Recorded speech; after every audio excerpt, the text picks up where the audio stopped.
When Jesus said, "You must love the Lord your God with all your heart, all your soul, all your mind, and all your strength," the second is this: love your neighbor as yourself.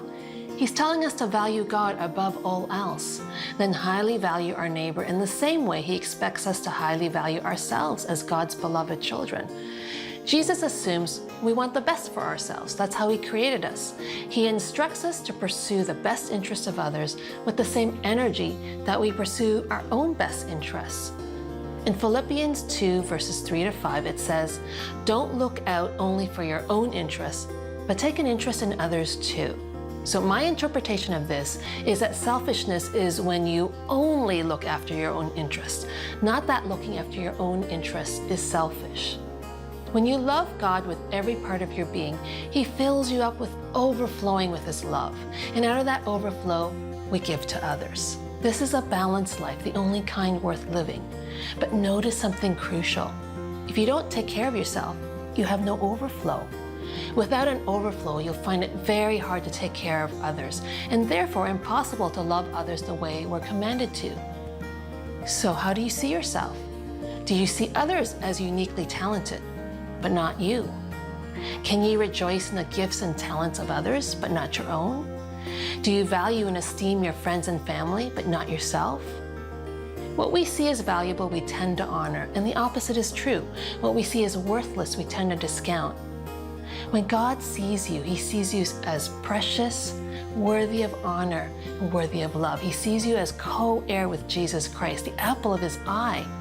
When you begin to see yourself as valuable, when you start to see yourself as God sees you, you find the motivation to attend yourself in a way that's worthy of the real you. You begin to honor your body, mind, and emotions by taking good care of them, and God is pleased. The Bible says that every Christian is a temple, holy to God. He commands us to take care of our temple. Too often we limit to things that are obvious. Don't sleep around, don't smoke, don't take drugs, don't get drunk. But we rarely focus on what we should do to maintain our temple. When you take good care of the temple God has given you, you honor him.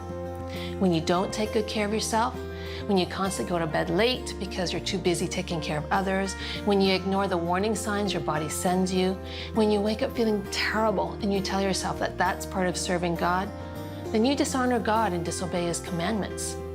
As far as I know, there's no verse in the Bible that commands us to stay fatigued for Jesus. So what does good self-care look like? Well, there are three main components. There's receiving. To stay healthy, you have to receive from others. You must open up your heart to God and others to receive what you need. To practice good self-care, you must learn to let the love of God and others penetrate. Let others give to you and care for you. And number two, attending. Good self-care means you must attend to your own legitimate needs. That means you have to understand what your emotions are telling you about your circumstances and your relationships. It may mean healthy boundaries, and it certainly means resting, having margin, and fueling your body and your mind and your emotions with healthy things. And the last thing is giving. When you keep in mind that God made you for relationships, you stop self-care from degenerating into selfishness. Why? Because you realize you take care of yourself so that you have something to give to others. Let me say this as strongly as possible. There's no way you can really take care of yourself without giving and serving others. Love must flow out of you for it to not be stagnant, for a fresh wave of love to flow into you.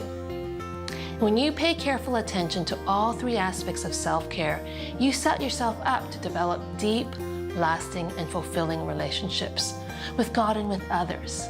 Without nurturing your own heart, you can't nurture the heart of your other important relationships.